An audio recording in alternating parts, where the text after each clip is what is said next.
legislação extravagante, Lei 13.869 de 2019, dos crimes e das penas, artigos 9 a 12. Continuando aqui agora a nossa exibição a respeito aí da lei dos, de abuso de autoridade, vamos falar agora dos crimes em espécie. Vamos entrar na chamada parte especial da lei. Vamos começar então com o artigo 9º, E olha só, o artigo 9º é um artigo bem específico que tem por objeto aí os magistrados. Vejamos, acompanha lá comigo. Artigo 9º. Decretar medida de privação da liberdade em manifesta desconformidade com as hipóteses legais. Pena, detenção de 1 a 4 anos e multa.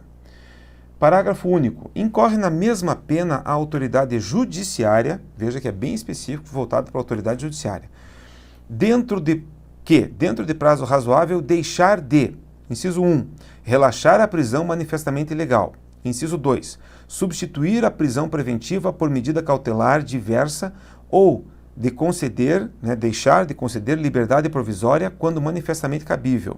Inciso 3, deixar, no caso, de deferir liminar ou ordem de habeas corpus quando manifestamente cabível. Então, o crime aqui está relacionado aí à situação dos magistrados, está voltado para os magistrados. E é a pena mais grave que nós temos, detenção de 1 a 4 anos. E está voltado para os magistrados que decretam a prisão em desconformidade com a lei ou deixam de relaxar a prisão, de substituir a prisão preventiva por outra medida mais branda, ou deixam de conceder liminar em ordem de habeas corpus, ou deixam de conceder ordem de habeas corpus. E aí eu trago para você, as medidas de privação da liberdade previstas em lei e que podem ser objeto dessa infração são as seguintes, prisão cautelar, e aí nós temos a temporária e a preventiva, prisão para o cumprimento da execução provisória da pena, ainda prisão para o cumprimento da execução definitiva da pena, medida de segurança detentiva, está lá no 96, inciso 1 do Código Penal, a semi-liberdade, no artigo 120 do Estatuto da Criança e do Adolescente, a internação, que no 121 do Estatuto também, e a internação psiquiátrica, que está numa lei específica no seu artigo 6º. Aqui, no que se refere ao sujeito ativo desse dispositivo legal, entende-se que é basicamente a autoridade judiciária.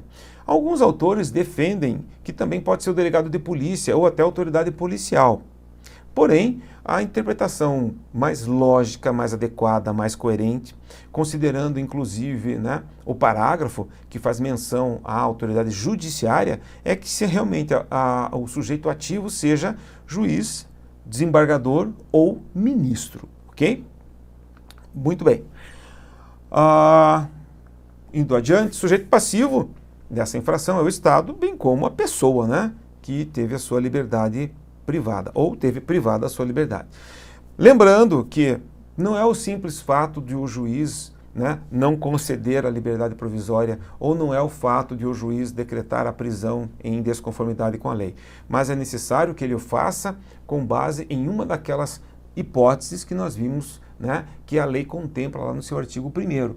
É necessário que ele tenha uma finalidade específica, um elemento subjetivo do tipo, que ele o faça por conta de um interesse pessoal, para prejudicar o terceiro, enfim, a vítima, enfim. Não basta simplesmente ele determinar a prisão, ou deixar de considerar a prisão, ou deixar de conceder uma medida cautelar diversa de uma prisão preventiva, enfim, tá? Então é necessário que nós tenhamos aí o elemento subjetivo do tipo, é um dolo específico, ok? Voltando lá para o nosso material. Então olha só, elemento subjetivo, vem a ser o dolo acrescido do elemento subjetivo especial, Finalidade específica de prejudicar outrem ou beneficiar a si mesmo ou a terceiro, ou ainda o juiz agir por mero capricho ou satisfação pessoal. Então é importante observar que a manifesta desconformidade que é exigida ali pelo dispositivo significa dizer que é necessário que o magistrado atue em absoluta, em total contrariedade ao texto de lei. O crime aqui se consuma quando o magistrado decreta a prisão. Então não há necessidade que o sujeito seja efetivamente colocado atrás das grades. Por isso que se diz que se trata de um crime formal.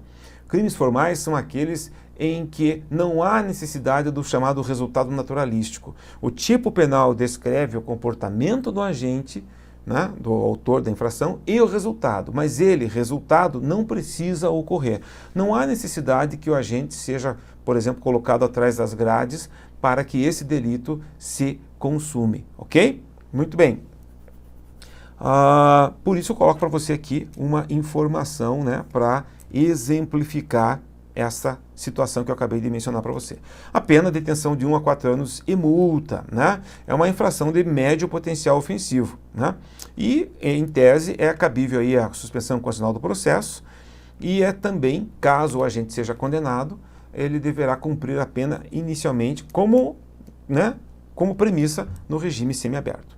E aí, nós temos as figuras equiparadas do parágrafo, né? Os incisos 1 e 2, né, desse mesmo artigo 9º, tem por objetivo punir o magistrado que dentro de um prazo razoável, e aí prazo razoável nós vamos ter que verificar caso a caso, porque você vai ter que verificar dentro aí, por exemplo, se eu tenho um processo onde há 2 pessoas sendo objeto da ação penal, é uma coisa. Você tem um processo onde há 35 réus, é outra coisa, né?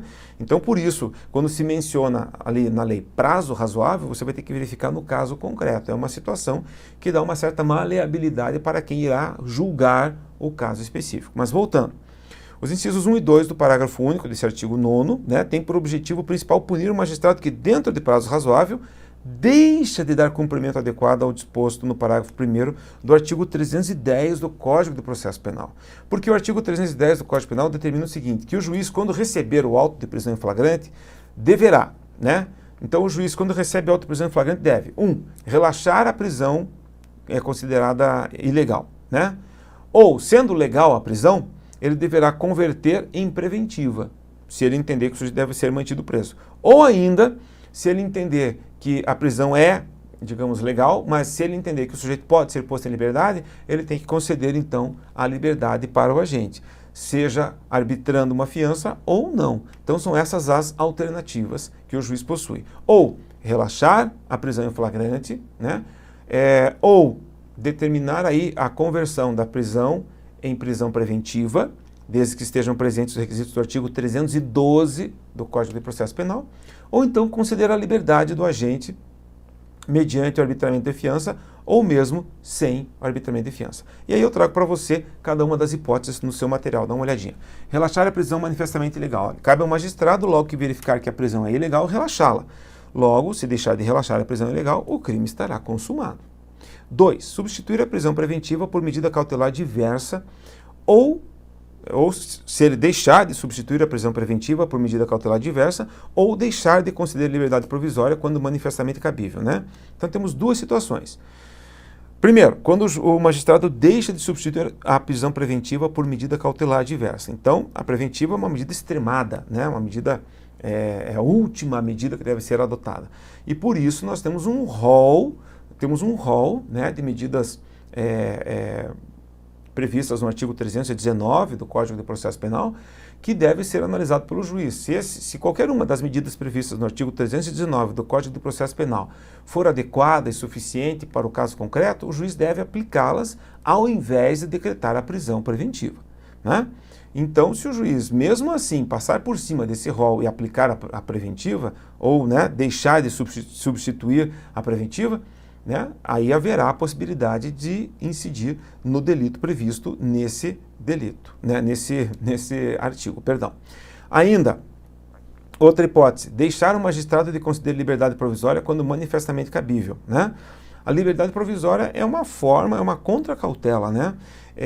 O juiz pode perfeitamente conceder aí a liberdade para o agente, independentemente de aplicar uma medida cautelar diversa, né, da prisão. Ele pode determinar, por exemplo, o arbitramento de fiança, ou ele pode mesmo considerar a liberdade provisória sem arbitramento de fiança, né? Mas, sendo cabível, ele deve conceder. Essa é a regra, até porque nós temos no artigo 5º da Constituição Federal, no seu inciso 57, o princípio da presunção de inocência, né? Então, parte da premissa que ninguém pode ser considerado culpado até o trânsito em julgado da sentença penal condenatória. Então, nós temos que partir desta ideia. Este é o ponto de partida. E por isso, havendo a possibilidade do juiz soltar o agente, que foi preso em flagrante, ele deve soltá-lo. E se o juiz não o fizer, de maneira absolutamente contrária aos ditames legais, de maneira frontalmente contrária, o juiz poderá incidir, né, na prática dessa infração. Ainda temos uma outra hipótese, que é a hipótese do juiz deixar de deferir uma liminar ou deixar de conceder uma ordem de habeas corpus. Aqui, os estudiosos são unânimes em dizer que esse dispositivo é muito amplo, porque conceder ou não uma ordem de habeas corpus depende muito do caso concreto, vai depender muito da situação específica, das circunstâncias envolvidas no caso concreto. Então, até a própria situação da liminar em habeas corpus, não existe um regramento, nós não temos um dispositivo legal que determine que a liminar deve ser concedida em situação X ou situação Y. Por isso que se diz que aqui nós temos, né, nesse aspecto, nesse item específico, nós temos um aspecto muito genérico e que vai dar perdão, uma margem a grandes celeumas, né, no caso concreto, ok? Bom, muito bem. Olha lá, voltando para o nosso slide, né, estava mencionando para você a situação aqui, ó, dúvidas e polêmicas em relação a esse inciso 3 do artigo 9º, né? Enfim, vamos à frente, vamos adiante. Artigo 10, né? Olha lá, você tem que voltar para a tela, né? Como é que você vai acompanhar comigo o artigo 10? Vamos lá, por favor. Decretar a condução coercitiva de testemunha ou investigado manifestamente descabida ou sem prévia intimação de comparecimento ao juízo. Né? Pena, detenção de 1 a 4 anos e multa. Olha só, o que acontece aqui? Aqui, basicamente, a ideia é que o sujeito deve ser intimado previamente para comparecer em juízo. Ele só pode ser conduzido coercitivamente se ele, devidamente intimado, não comparecer sem justo motivo.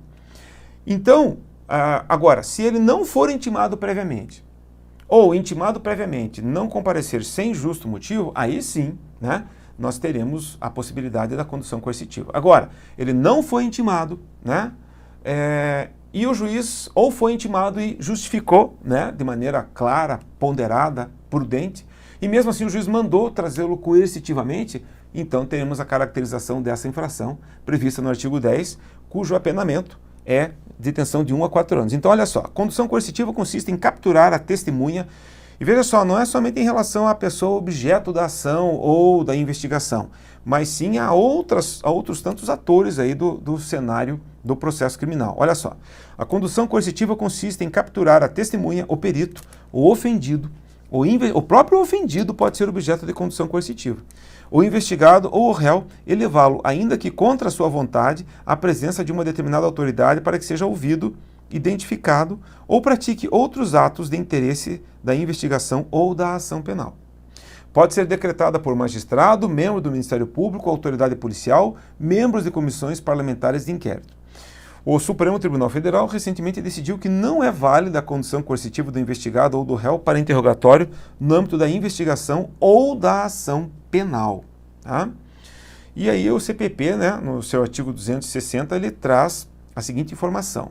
Se o acusado não atender à intimação para o interrogatório, né, reconhecimento ou qualquer outro ato que sem ele não possa ser realizado, a autoridade poderá mandar conduzi-lo à sua presença.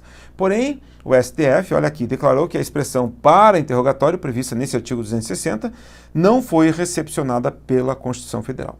Assim, desse modo, caso seja determinada a condução coercitiva de investigados ou de réus para interrogatório, referida conduta poderá dar margem a quê?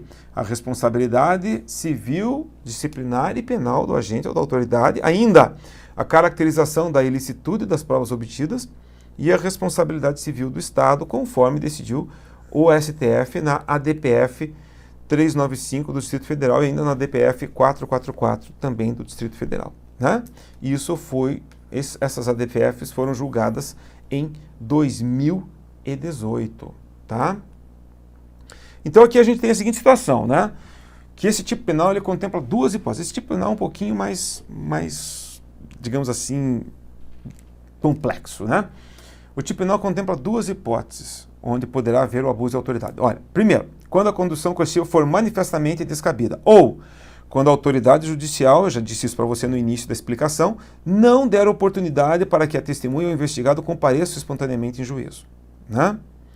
E detalhe, né, a primeira hipótese acaba sendo englobada pela segunda.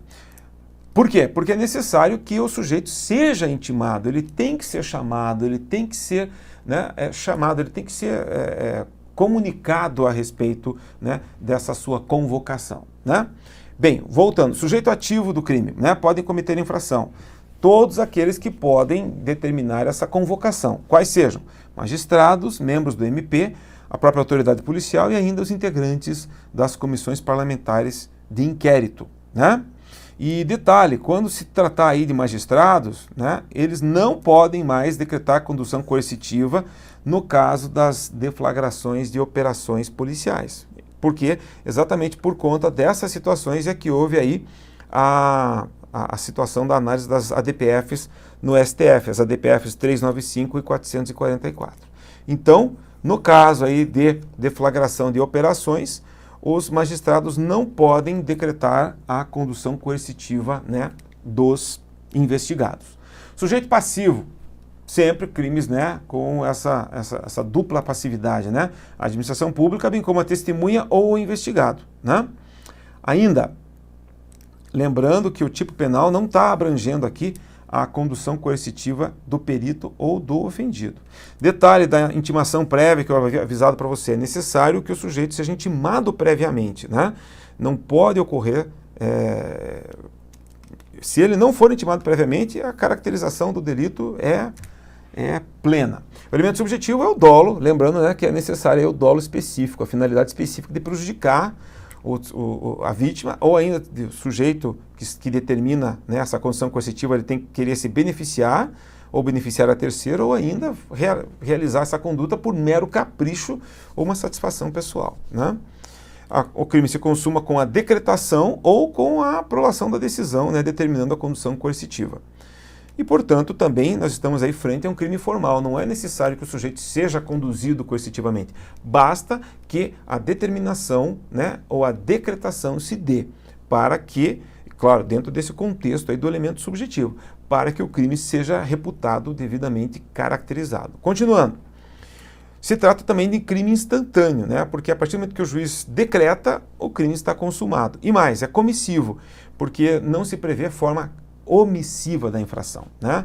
É necessário que o juiz haja, o juiz, o representante do MP, o integrante da comissão parlamentar de inquérito ou ainda a autoridade policial. A pena, já vimos, é de detenção de 1 a 4 anos e o regime mais gravoso, em tese, aí, é o semiaberto. E é possível aí a determinação de suspensão constitucional do cabimento da suspensão constitucional do processo nos termos do artigo 89 da Lei 9.099 de 95. A competência para julgar essa infração pode ser tanto da Justiça Federal quanto da Justiça Estadual, dependendo aí, né, da autoridade que decretou a condução coercitiva ilegal. E agora vamos direto para o artigo 12, porque o artigo 11 foi vetado. O artigo 12 nos informa o seguinte: deixar injustificadamente de comunicar a prisão em flagrante à autoridade judiciária no prazo legal. Olha, aqui já é dirigido para o delegado de polícia. Qual é o apenamento para esse delito? Detenção de 6 meses a 2 anos e multa. Então, trata-se de uma infração de menor potencial ofensivo, né? Então, quando o delegado de polícia, né, deixa injustificadamente, vejam, injustificadamente, isso aqui tem que ser analisado no caso concreto, de comunicar a prisão em flagrante à autoridade judiciária no prazo legal, e esse prazo na verdade, tem que ser comunicado imediatamente a prisão, né?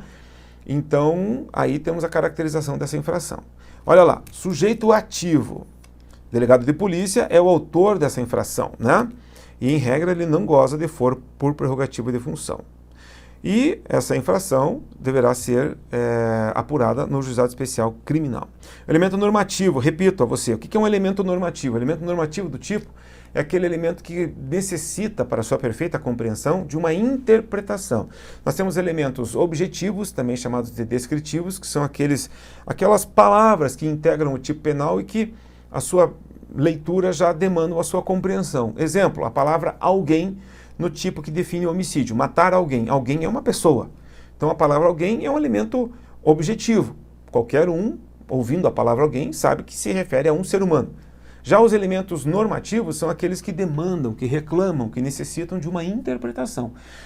A palavra injustificadamente que existe aqui nesse artigo 12, ela reclama uma interpretação.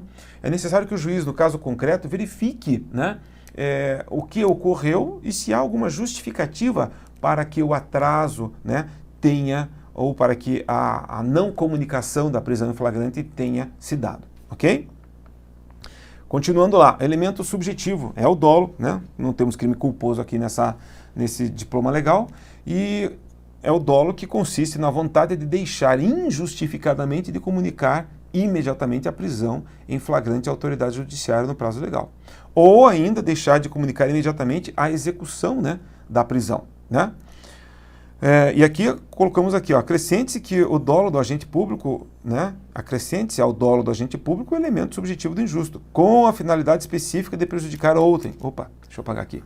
Com a finalidade de prejudicar outrem ou beneficiar a si mesmo ou a terceiro, ou ainda por mero capricho ou satisfação pessoal. Então esse fim especial é necessário. Por quê? Porque se ele não existir, não haverá dolo. Não havendo dolo, não há caracterização de crime. Você pode ter até uma falta administrativa, ou até algo que seja apurado na esfera civil, mas não na esfera criminal. Ok? E aqui nós temos um crime omissivo, porque o agente deixa de fazer aquilo que deveria ter sido feito, né? E detalhe, é um crime omissivo e também próprio, porque é um crime voltado para uma determinada categoria de pessoas, especificamente ao delegado de polícia, né? Ok? E mais, acompanha comigo, trata-se de uma norma penal em branco, né? Por quê? Porque essa norma exige um complemento normativo. Qual é o complemento normativo? Esse complemento está lá no Código de Processo Penal. Veja só, o Código de Processo Penal determina que esse prazo de comunicação, né, é de 24 horas, porque olha só, nós temos aqui, ó, o parágrafo 1, e temos a informação lá no CPP, né, que esse prazo ele deve ser cumprido à risca, o mais rápido possível. E temos ainda o parágrafo único desse mesmo dispositivo que nos informa o seguinte. Bom, repito só para esclarecer, norma penal em branco é aquela que exige uma complementação para sua perfeita compreensão. Como o dispositivo menciona que o delegado deve informar, deve comunicar à autoridade judiciária imediatamente, né, é necessário que se saiba qual é esse prazo. E essa informação está lá no Código de Processo Penal. E justamente por isso, porque é necessário que você resgate essa informação em outro dispositivo, é que nós temos aqui nessa legislação, nesse dispositivo, artigo 12, uma norma penal em branco. Mas nós temos aí mais complementos. Veja, nós temos o parágrafo único, olha só. Incorre na mesma pena quem? Olha aqui o parágrafo único. Deixar de comunicar imediatamente a execução da prisão temporária ou preventiva à autoridade judiciária que a decretou. Deixa de comunicar imediatamente a prisão de qualquer pessoa e o local onde se encontre a sua família ou a pessoa por ela indicada. Então, se deixar de comunicar a execução da prisão temporária, perdão, ou preventiva à autoridade judiciária que a decretou, ou ainda deixar de comunicar imediatamente a prisão de qualquer pessoa, né, e o local onde ela se encontra, deixar de comunicar quem? A sua família ou a pessoa por ela indicada, nós teremos aí também a caracterização dessa infração. Tudo isso aqui está previsto na Constituição Federal, né? A Constituição Federal determina que o juiz tem que ser comunicado imediatamente a respeito aí da prisão, bem como um familiar ou alguém indicado pela pessoa presa. E temos o inciso 3, perdão. Deixa de entregar o preso no prazo de 20... Deixa de entregar ao preso... Que coisa! Me perdoe. Agora acho que vai dar certo. Deixa de entregar ao preso, no prazo de 24 horas, a nota de culpa assinada pela autoridade, com o motivo da prisão e os nomes do condutor e das testemunhas. Bem, quando uma pessoa é presa em flagrante, a ela deve ser entregue a nota de culpa no prazo de até 24 horas. A nota de culpa é um documento no qual constam ali o motivo da prisão, o nome do condutor, que é aquele que entregou a pessoa à autoridade policial, né? O nome da autoridade policial também. E para quê? Para que o preso saiba o motivo, a razão, por que está sendo preso, por que foi preso e quem o prendeu, né? E se esse documento não for entregue, nós teremos aí uma falha no auto de prisão. Se ele não for entregue dentro do prazo, nós teremos uma falha do auto de prisão em flagrante. E além disso, nós teremos também a caracterização de crime de abuso de autoridade. Então, é necessário que esse documento seja entregue no prazo de até 24 horas do momento em que o agente foi preso em flagrante. Temos mais um inciso 4. Também, né, caracteriza essa infração quando o agente prolonga a execução da pena privativa de liberdade, de prisão temporária, de prisão preventiva, de medida de segurança ou de internação, deixando sem motivo justo e excepcionalíssimo de executar o alvará de soltura imediatamente após recebido ou de promover a soltura de preso quando esgotado o prazo judicial ou legal. Olha só, aqui nós temos a seguinte informação. O crime do inciso 4, diferentemente dos incisos anteriores e do caput, é um crime permanente. Por quê? Porque aqui a autoridade, ela prolonga, né? Ela faz com que a conduta se prorrogue no tempo, né? E ou seja, a prisão do agente, ela acaba sendo diferida no tempo, né? E isso tudo sem um motivo justo. Deixa de cumprir o alvará de soltura e deixa então de promover a soltura do agente. Por isso, nesse contexto aqui, também se abrange o quê? A soltura do sujeito que foi internado, né, em função aí da decretação de uma medida de segurança. Se a medida de segurança já foi expirada, enfim, o sujeito tem que ser posto em liberdade. O bem jurídico tutelado aqui é a garantia individual, né, e fundamental que toda pessoa tem de que a sua prisão seja comunicada imediatamente ao juiz e à sua família ou ainda a alguém, né, indicado por ela. E, considerando aí o apenamento, nós temos que se trata de uma infração de menor potencial ofensivo, ok? Consequentemente, é cabível a suspensão constitucional do processo e antes ainda, nos termos do artigo 76 da Lei dos Juizados, a transação penal, ok? Peço desculpas a você pelo meu pigarro aqui, a voz deu uma complicada, né? E vamos em frente, na sequência, vamos ver mais dispositivos aqui da parte especial da Lei de Abuso de Autoridade, ok? Obrigado pela sua atenção, até daqui a pouquinho.